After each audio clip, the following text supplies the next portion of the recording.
To Joy on Paper, a program for writers and those who dream of writing, and for everyone who wants to know the story behind the book. And today we have a really great story, and I'm coming to you from glorious Clearwater, Florida, the perfect place for writers to write and readers to enjoy a good book. Wow, I am so happy to welcome to Joy on Paper John Enright because, well, he is taking us to another place absolutely that most of us have never had the opportunity to see.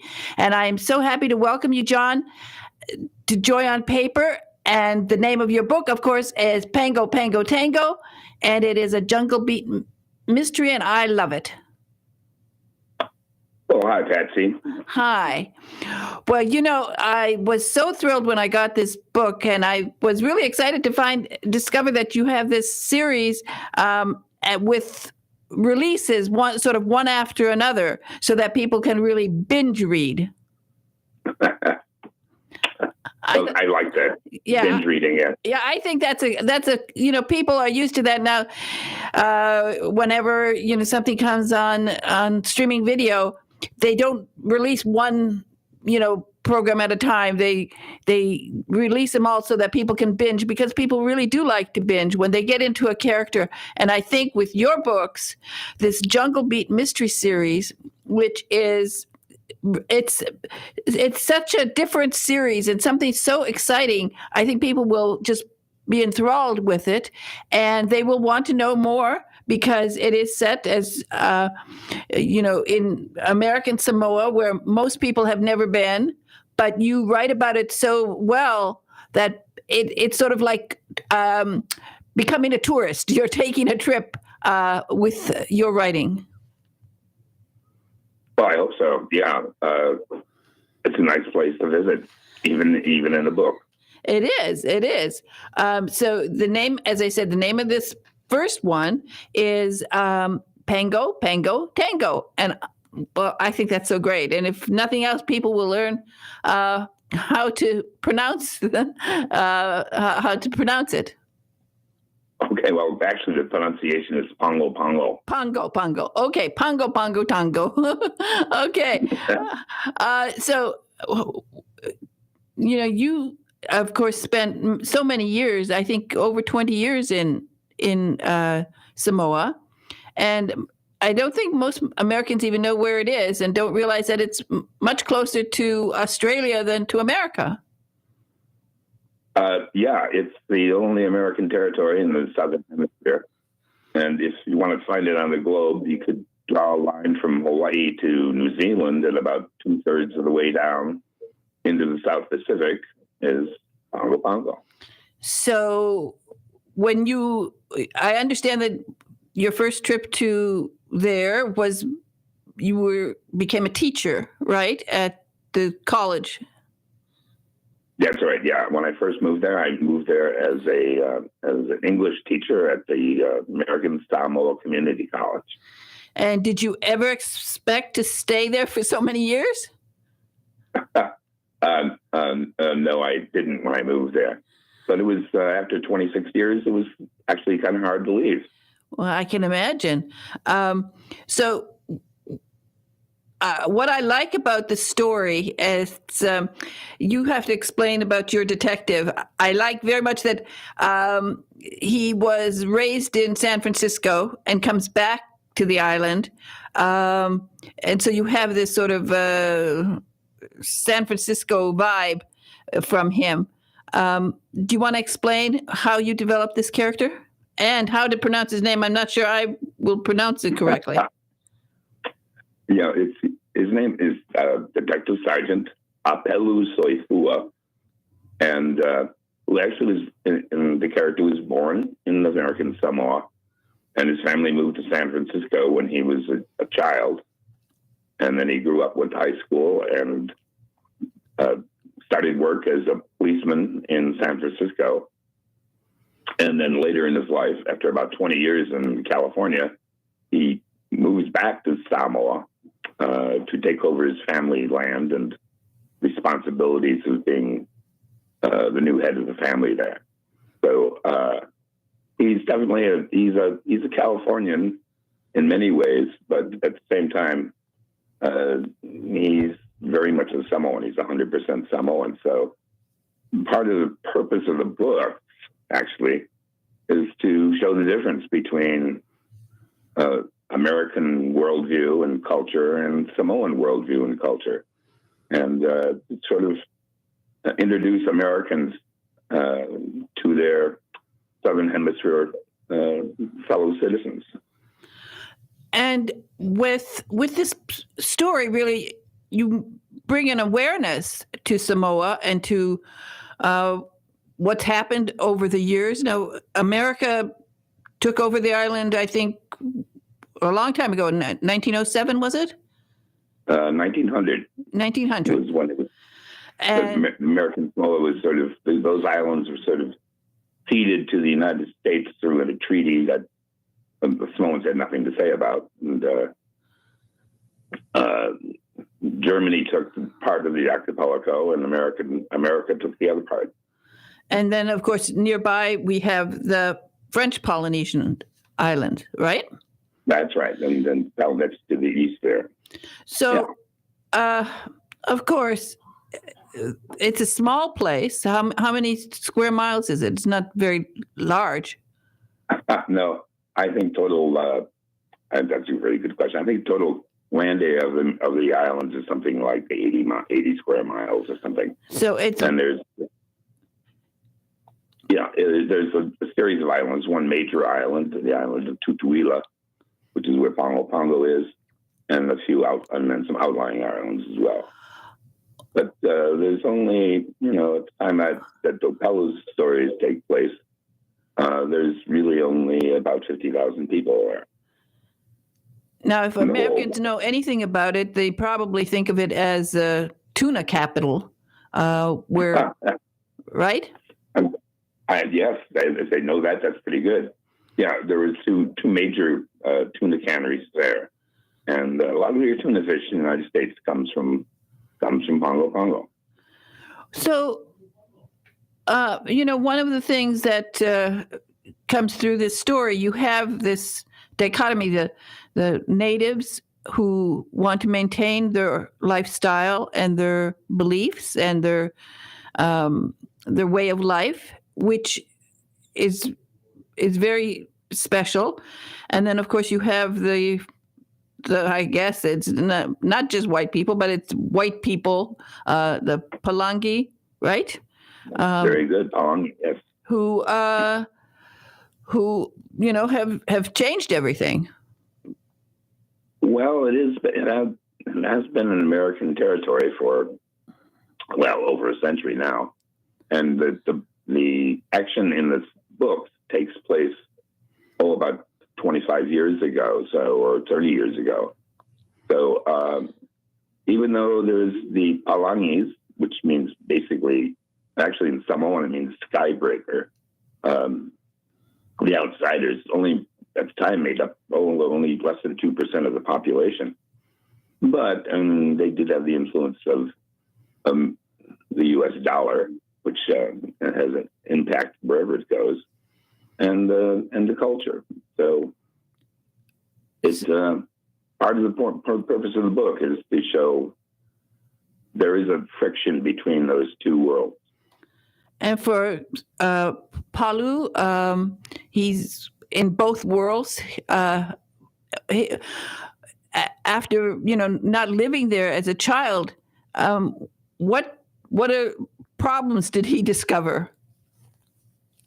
Well, actually, I think he was part of the problem was that the Samoa that he remembered from his childhood was not the Samoa that he returns to, which has become more Americanized and is not as simple as it was when he was a child. So his culture clash, his culture shock, is more that Samoa has changed, and he has to kind of re-enter a new place. But it's still Samoa, but he's different, and so is the place. And then, being a San Francisco detective, he works on a different level. his experience in crime is certainly in a different level. So how does he work in this new environment? How does he, with this new challenge in this first book? There's some question about, if he's acting too strong as a detective, and they try to sort of hold him back. Yeah, he does have the constant problem of applying his San Francisco learned skills in Samoa and being sensitive to what's there. And I think in the books he generally does pretty well with that. He's not by any mainland measure a totally efficient cop. He lets people get by. He works inside the culture instead of against it. So that's part of his learning experience. Tell us about this mystery in the first book, about what the basic plot is. Oh, okay. Well, basically, the basic plot has to do with drugs being smuggled in, and his attempts to deal with that. But he has to discover, first of all, that is what the problem is. And part of it is dealing with the Palangis, who are somewhat responsible for the methamphetamine coming into the territory. So it's really a detective trying to discover the clues that will lead to who's responsible. So it's a pretty straight police procedural in that respect. But of course, the problems are that he's working in two different worlds. So one set of clues fits one world, and another set of clues fits another world. So with that, he's got to work it out. And there's a certain amount of his own private life involved in the book as well. Well, explain that. Explain his relationships, some of his relationships in this book. Okay, in this first book, he's still married. I'm giving away the books after this one. In the first one, he is still married to his wife, a Samoan wife, whom he met and married back in San Francisco, and he has 3 children, and he is a family man, but he at the same time is, well, how can I put it? He's getting used to being in Samoa, and his wife is not quite getting there at the same time. I don't want to give the whole thing away. Don't give more away. But that's intriguing enough, because it's always when you sort of pick up and move your family to a new place, there's always this problem of who's going to adjust and how they're going to adjust to a new place, and particularly first of all, just being married to a policeman is difficult enough, I think, for women, because it's all, in San Francisco, I'm sure, you're, oh, wow, you have a sort of a big worry every time they walk out the door, and perhaps when you get to Samoa, you think maybe it's not going to be so bad, but crime is everywhere. Yeah, it's. I wanted to show that. I wanted to show some of the, not just about the police work in Samoa, but what life was there like. So, in the book, he gets out into the villages, and he has friends, Samoan friends that are living in the traditional way. So that there's a certain introduction to what's called the Samoa, the way of Samoa, and which was part of my purpose in writing the book, was that I wanted to expose. I wanted to show to American readers what living in another culture was like, and and especially a culture that is so fascinating as I found Samoan culture and life there. Well, you certainly make it for the reader. There is this element of being immersed in a new culture, not something that we're familiar with, and perhaps the closest thing is recently Robert McCaw has written this series set in Hawaii, and he's also very thoughtful about the natives and about their way of life and sort of honoring that, which is exactly what you're doing in your series. Well, I hope the readers are ready for it. I hope they're interested in finding out about other places and other people. And certainly, I think that's part of being a human and being a cognizant person is discovering what's different, what's not like you. And I agree. I think that definitely people will find this fascinating because you do, after all of your years there and being part of the culture and being part of it's a small place, so you must have known practically everybody there. So for yourself, when you first got there, was it a big cultural shock for you? Did you try to live like an expat without immersing yourself in the culture? Because I was an expat.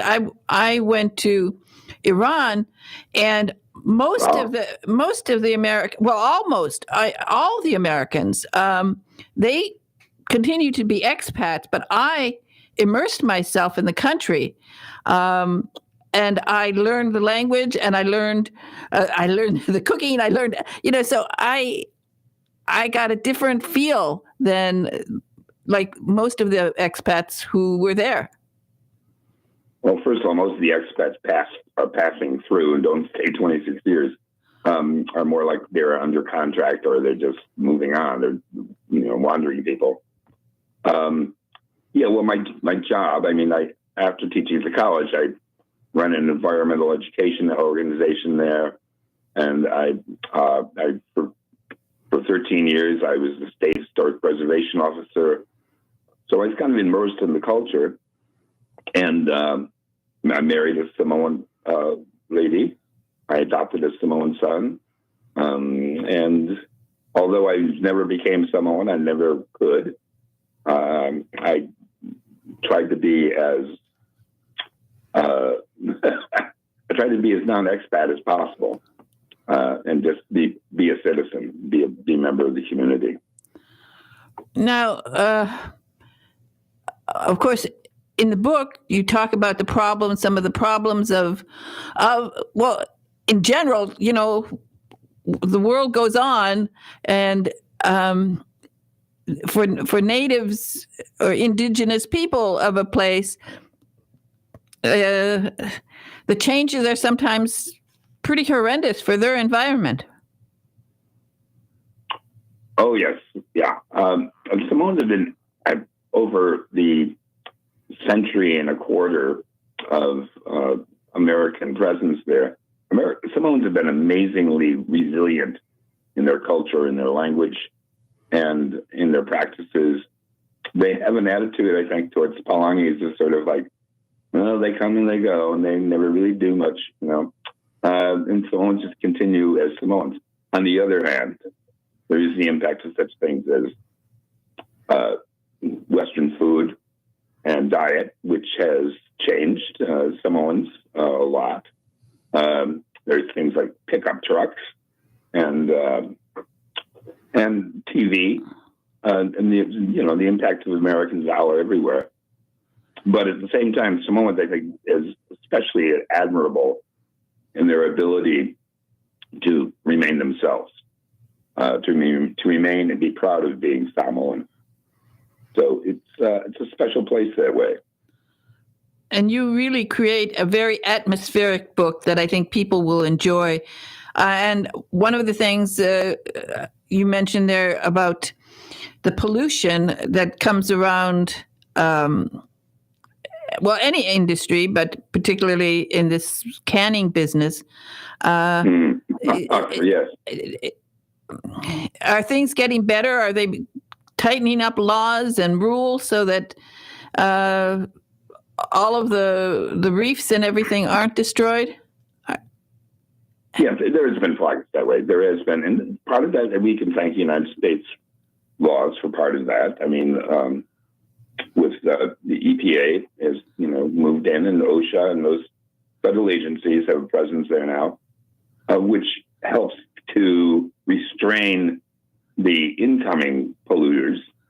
And there has been progress. Yeah, definitely. And it's still a lovely place to visit. I do want to mention, the other 3 books in the series continue, the whole theme, and that there'll be a 5th book coming out soon, I hope, in the same series. So, well, I think it's really, I like the idea of having them released shortly after each other, because I don't know what your publicity campaign is going to be, but I think that if people get into the sort of swing of things, once you start with the first one, and this one is Pongo Pongo Tango, which is here in July, and then in August you're going to have Fire Knife Dancing, and in September The Dead Don't Dance, and then in October Blood Jungle Ballet. So people can get really get into that binge mode. I love to get into that binge mode where you read boom, boom, boom, boom, boom, one after another, and the characters are with you, and you feel like you're there with them. You're traveling around the island with them. I love that. Good. Well, I hope you read the rest of it. I hope you have time to read the rest. Well, I will. Of course I will. I definitely will, because I just found them fascinating. I wanted to know more about Palu, and I think that and the characters around him, and about where his life is going to take him. And I hope that there's going to be, I'm sure there'll be some more great mysteries involved. Your writing, of course, you've been writing for many years, so you're a very talented author. And you do, as I said, capture the feeling of the island, and I think readers will enjoy that. I think so too. I share your opinion there. Yeah, and you must have fun with this character. I think when a character takes you over, he becomes part of your life.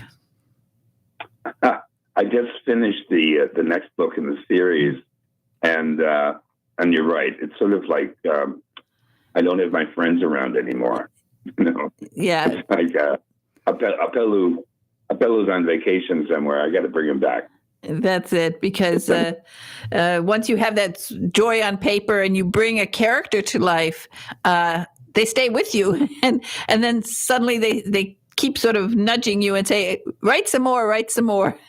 so that I think of an cast of characters, almost like actors.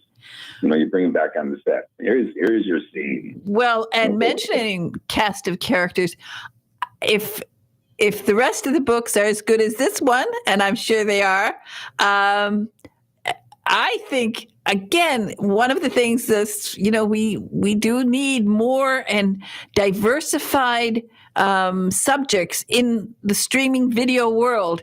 So Hollywood, once you get finished with all your strikes and all your arguments and everything, I hope that they'll have a look at this series, because I think it's interesting. You have a wonderful character. Well, all the characters around him too are interesting, and this exotic location, which is sort of a combination of exotic and then also with the with the sort of business side I can see definitely that this would make a wonderful streaming video series. So once we get through all this, I understand. I was talking to a friend in Hollywood, and they said they're like crazy. They're all crazy right now because they're going to have another strike. But once they get over the actors, right? yeah. So once they get over that, they need to look for new properties. So I hope we can get their attention to your writing because, John, you're a terrific writer. That's just solid. You're a solid writer, and that's always my biggest compliment. When a writer is solid, you know that you're in good hands when you pick up that book, and people will be with Pongo Tango. And you have a website that you want people to go to? The author's page is at John and Wright. J.N. Wright Author? Right. Yeah, jnwrightauthor.com. People, you can go there. And John also has blogs. He also has more information that you can discover. But his book is available online. And definitely order it. It's a great read. You will love this character. And I like when readers start on a character and they start to say, well, he's part of my life too. Now I know all about him. So John, you did a terrific job with this book. And perhaps what we'll do is we'll have you back for the Blood Jungle Ballet. How about that? We'll have you back in October and we can catch up on the release of all the other books. Okay? That's terrific. Thank you, Patsy. Okay. You take care now and keep writing. I look forward to talking to you again in October. Okay. Nice talking to you. Thank you. Thank you. Bye-bye now.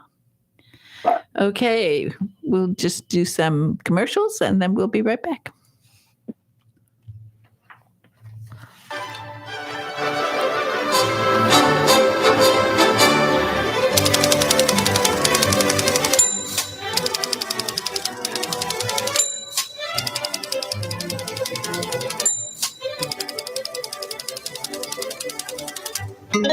This is the Tan Talk Radio Network. Have you ever faced disaster? The Red Cross is always there for you. The Red Cross responds to a call for help every 8 seconds. They have never turned anyone down. Now they need your financial support so that they can be ready to help you when the need arises. Donate online at redcross.org. Thank you. Are you an author, an artist, an inventor? Then you need to protect your valuable intellectual property. You need Larson & Larson. We have the experience and knowledge to help you with all of your legal needs, from processing trademark, copyright, or patent applications to negotiating licensing agreements and handling litigation. The attorneys at Larson & Larson in Largo, Florida can help protect you. Call us today for a no-cost consultation at 727-546-0660 or visit our website at larsonpatentlaw.com. Do you dread being called on to speak at meetings or family functions? Have you envied those who can sway an audience with well-chosen words? Do you know that people who speak well earn more money, earn more rewarding careers? Gain the confidence to master any speaking situation. Toastmasters will allow you to find your voice. Go to toastmasters.org to locate the club nearest you. This is the Tan Talk Radio Network.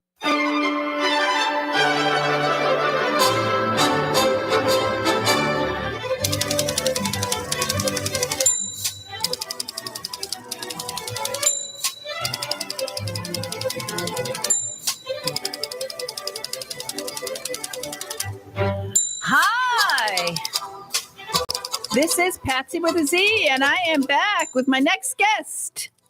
I hope. Is she on? Okay, I am so excited to welcome back to Joy on Paper, Jillian Harvey, and the name of her book is One French Summer. Hi, Jillian. Hi, Patsy. How are you? Okay, well, I just love talking to you. Thank you. I love your accent. Oh, this is nice. And of course, I love your books. I love all of your books. And this one is called One French Summer. And the question is, can a holiday be the start of new beginnings? Well, we hope so.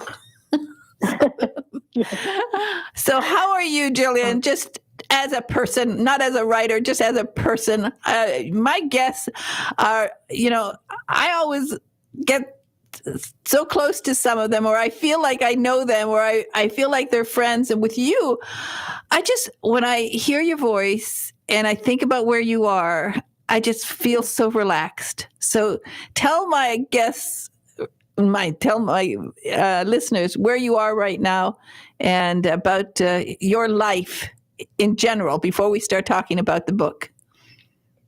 Okay, well, I'm here in sunny Limousin in France, and all the children are off on their summer break now, so we're heading off to the lake after this to go to the beach. So yeah, it's pretty relaxing. We're trying not to do too much, and it's quite hot at the moment, but yeah, life's good. Well, so explain to people, how did you land up in France? Oh, it's very much on a whim, really. It's funny because my husband and I were both teachers in the UK and kind of slaves to the mortgage, and life was pretty stressful, and we just thought there must be something we can do where we can be together a bit more and where we're not sort of constantly on a treadmill. And I had some difficult days at work, a few difficult days. And when I came back, I said to him, should we just move to France? And it was completely out of the blue. But it was because partly we've been watching a couple of those programs that everyone watches, about settling in different places. But we'd never really thought about it seriously until I made that suggestion, and suddenly it just seemed right. So here we are. I mean, 13 years now that we've lived here, so it must have done something right, I think. I mean, it's sort of like a Peter Mall, you're in Provence type of thing that happened to you. Absolutely. I mean, yes, I love it. I think it's so... I get such a kick out of it. I think of you there every once in a while. I think of France a lot. I enjoyed it so much when my husband and I used to travel all around France, and I just the idea of you picking up from the UK. What's that other series that the British couple who pick up and move to Calais? It's just. I think it's such a wonderful thing to do. Thank you. Yeah, I mean, it's not something, we're not the type of people who do things like this normally. So I think we used up all of our impulsivity in one move. We just had a sudden moment, and it worked out. So we're quite lucky. And what's your accent? Where are you from in England? I mean, because you have a different, in England, everybody has a different accent. Absolutely. Yeah, no, I'm from Hertfordshire, which is just north of London. So I know the area well. I've been to St. Albans quite often. Yeah. Oh, wow. Okay. I was born in Harpenden, just near there. So. Okay. Well, I love St. Albans. We used to go there quite often. All around there are country houses. In the spring, they used to have, they probably still have, flower shows. And so we used to go, we had a white Cadillac in England. But that stood out there. So you can imagine, it was so funny. Yeah. We drive into these flower shows at some of these great manor houses or the other, sort of semi-castle-y kind of houses. And we drive in with this white Cadillac. And I would always wear something lovely because I wanted pictures. I didn't want to dress in jeans. I wanted, if I was going to have a picture in a flower garden, I was wearing a dress, and a hat. And so people would just stop and say, "Oh, who are they? Who are they?" And since my husband was wearing a cowboy hat, people would come and say, "Are you JR? Are you JR?" That's brilliant. So I had a feeling that's where your accent came from, because in England, I moved to Sonning, which is near Henley. And it was, everybody has this different accent, and I love it. I hope that they don't destroy it and get rid of, all these local accents, because I think they're terrific. Oh, I think they're pretty hardwired into different areas, so I think they're safe for now, at least.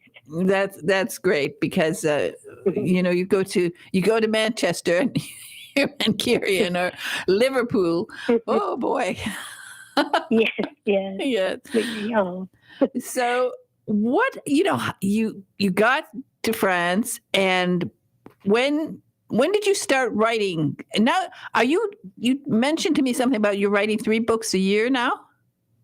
That's right. Yeah, it's quite an interesting thing I've agreed to do. But I mean, I always write fast, and I always like to be busy. So it suits me really, my new contract, and just seeing if I can do it really. And so far, so good. And I mean, I like to keep busy. Oh, you have 5 kids. They didn't keep you busy enough, I guess. No, well, it's a different kind of busy, I think. I can escape. When I write, it's like I can transport myself somewhere completely different, and that can be quite useful sometimes as well. So it's the best of both worlds in a way. And of course, in this book, in the new book, it's, as I said, One French Summer. And again, pulling in your French knowledge and all your experiences now, and how you can, blend in the story. So tell us about Katie and this story. Okay, so Katie is someone who's been married for a long time, and she was always quite happy with her husband, or never really questioned the relationship anyway. And he asked for a break, and she's really taken by surprise. And then later on in time, she's been spending some time with her best friends, and they just kind of whisk her away to France for a retreat, kind of to heal more than anything else, to get a break from feeling low and feeling abandoned, and just let go for a couple of weeks. And they're great friends, and I'm quite jealous of her for having such wonderful friends that will do this for her. And they really do learn a lot about themselves and each other, and I think all of the characters move forward in their own way because of this one holiday and what they learn there. And so what kind of retreat do they go to? Because that's interesting for people, for readers. Yeah, it's a painting retreat. So the story behind it is that, I mean, there's no particular preference that they have. They just want to book something last minute, but it turns out to be a painting retreat. And the lady that runs the retreat is very sort of self-assured, and she likes painting and doing it in a mindful way. And that really helps Katie to kind of get in touch with herself and start stopping and actually seeing what's around her and seeing things as they really are, I suppose. So she's learning a lot more than just about how to paint well. She's learning really how to kind of look at life in a different way during the time there. Well, the interesting thing is there are a lot of these retreats in France, more so than I know. I mean, they're in America, but they're not as interesting. In France, you can go to a language retreat where you learn to speak French, or you can go to like this one, art one, or you can go to a cooking one, which is very popular. Absolutely, yeah. There's quite a few writing ones as well, and one day I look at all these writers posting pictures from them, and I'm so jealous because there's no way I could really do that at the moment with the children and everything. But one day I'll be there in those photos, sunning myself. So I suppose there's a little bit of me that was living through Katie when she went away for her holiday as well. Well, of course, as you said, the friends and Katie. Katie is somebody she is lucky that she has friends who are willing to take her to a retreat, because I think it does show the importance of having good friends. Absolutely, yeah. And they're very different in their own ways. They're sort of, they come together because they work together, and so in that strange way that you bond with people maybe that you wouldn't be friends with if you'd met them in a different situation. They've got that in common, and they all balance each other out really nicely. So there's some who are slightly more forthright and Ivy's quite kind of calm and thoughtful, and Vicky is the head teacher at the school they work at, so she's a bit more kind of organised and businesslike, and they gel really nicely together. They're a great group. When you, I don't know, it's so much fun to read your books, and you have this wonderful way of bringing in the whole sort of the milieu of where you bring your characters. And I thought with this one, I was particularly intrigued with it. I found that I was relaxing and thinking about being in France, and I think you're having lots of fun with this. Yeah, I think I've sort of started to look where I live. I mean, I'm not quite as far south as the retreat in this particular book, but since starting to write books set in France, I've been looking at the scenery that surrounds me all the time and trying to think what makes it unique and what makes it very French, and the way people are and the way the buildings are. And I've really tried to transport the reader into the same scenery that I'm used to now. And it's interesting because I know a lot of writers who write kind of escapist books, they'll go for a holiday somewhere, and so they'll see it all for the first time. And with me, I had to sort of take off my everyday glasses, I guess, and see it all as if for the first time again. And that's been really nice because it's helped me to appreciate anew where I live as well and really see it again. So it's worked well. Now, do you live in the countryside? Do you live in a village? Yeah, I mean, they call it a town, but I would call it a village. It's probably 2,000 inhabitants, so it's small-ish. We used to live in a very small commune, but we found it a little bit too remote. So we've come to the edge of a village town where there's a bit more community, and it's better for the children, obviously. There's nice schools here and that sort of thing. But it's a lovely place. You can't go down the street without everyone sort of saying bonjour to you and stopping to talk, and no one's ever really in a hurry, or that's how it seems at least. So it's a lovely feel-good place. And you have a real bakery. Yes, 3 in fact. Yeah, I was going to say. One's never enough. No, I know. That's what I loved so much when we used to drive around France. We'd always stay in villages. We'd always stay in small places. And just remembering the village and the bakeries and the fresh fruits, and I'm more and more aware in America of how terrible food tastes. We really have gotten so far away from natural tasting foods, and I think it's such a shame because people don't understand really when you are in France, and I hope that they still keep things that way, that the food is different. They're very protective of the patisseries here and the bakeries. They like legally, supermarkets are only allowed to. They've got certain rules about when they can sell fresh bread in supermarkets, and everything's sort of. I tried to open a little business when I was first here, making cakes, but you have to pass so much legislation to do that. To even just kind of sell cakes on a little craft store or that sort of thing, they just protect everything so much, which works out well, I think, really, in the long run, because you've got all these lovely places and it's worth people's while running them. And, yeah, they're real speciality places, which is great. Not for the waistline, but for everything else. Well, no, actually, it is good for the waistline because it is true, and they're finding more and more that one can go to France and eat the food and not gain weight. But in America, our food is so filled with chemicals that it's not good for our health. And I sort of go back to the time when I remember in England when I first got there. One of the funniest things for me was where there would be the fruit vendor, and you didn't actually, they picked the fruit for you. Oh, yes. You didn't paw through it. I love it, but it was so fresh, and they picked the best one for you. So it was it was wonderful.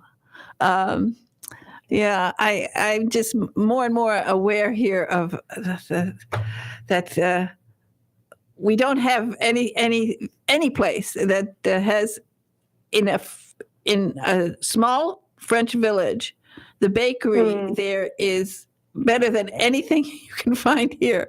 It's crazy.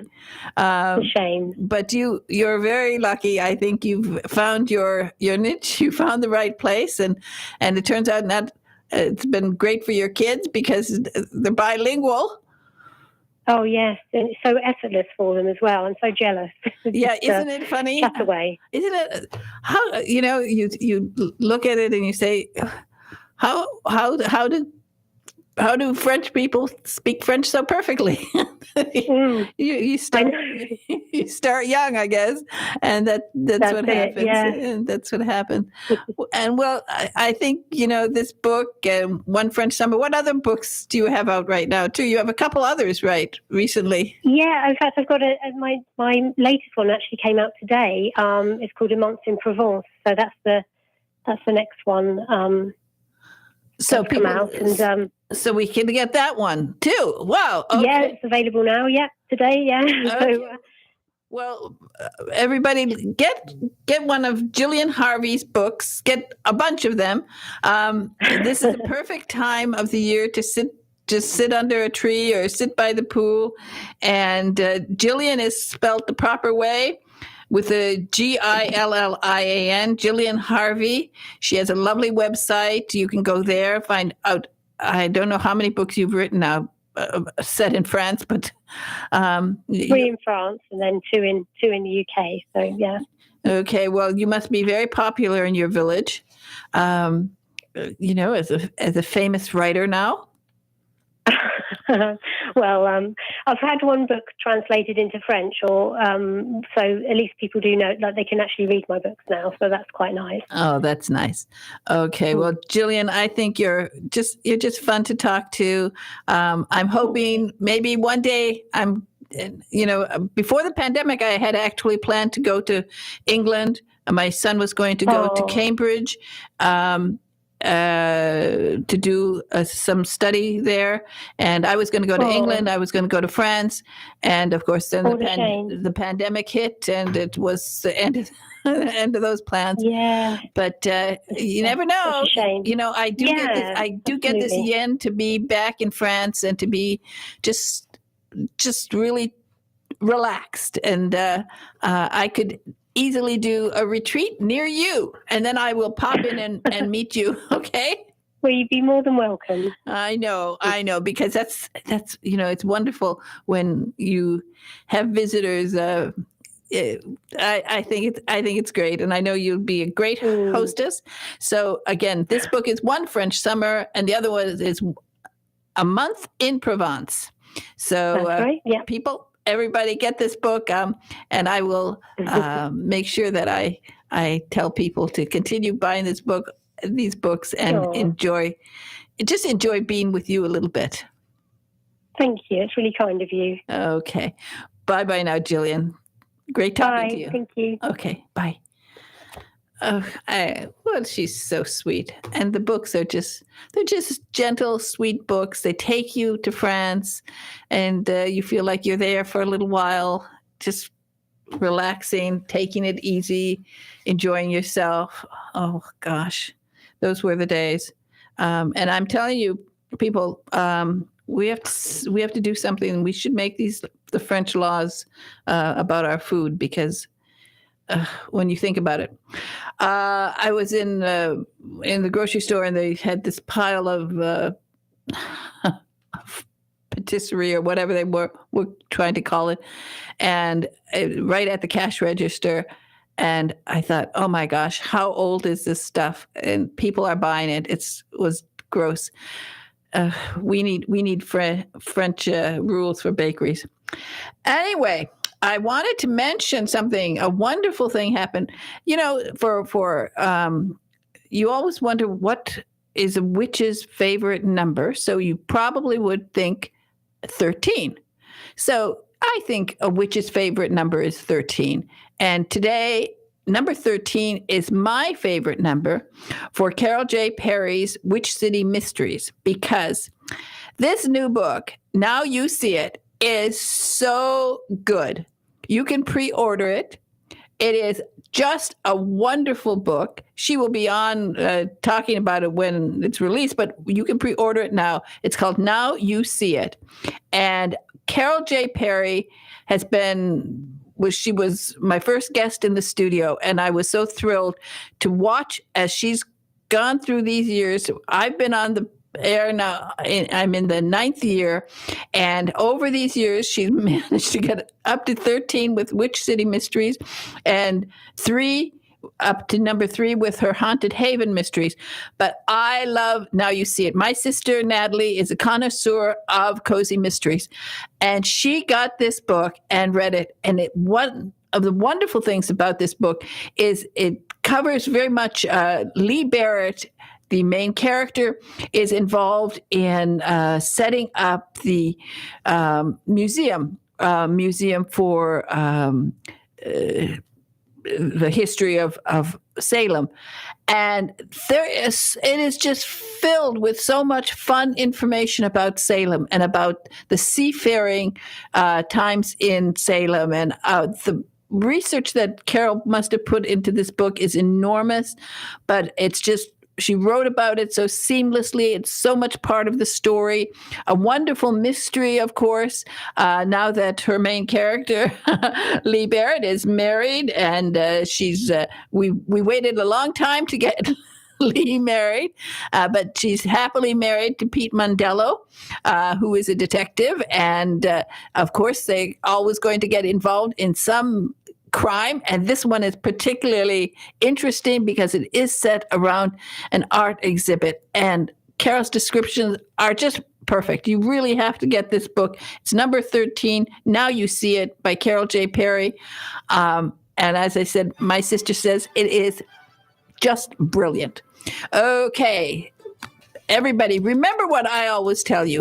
One of the joys of life is to see your words on paper, or to hear them spoken in an audible book, or if you're very, very lucky, to hear those magic words, lights, camera, action, and your book will be turned into a major motion picture, streaming video, like we are hoping for Carol J. Perry and her Witch City Mysteries. They would be perfect. Oh, I wish Hallmark would listen to this program and grab Carol books right now, because we need something new. I am tired of all the reruns. Please get some new product. Anyway, everybody, say something nice to somebody today. I will say something nice to Big Ed in the control room. Thank you, Big Ed. Thank you for everything. He saluted me. I saluted him because I should have been a general. Oh, goodness, I should have been a general. That's for sure. Everybody, have a wonderful, wonderful day. Bye-bye now.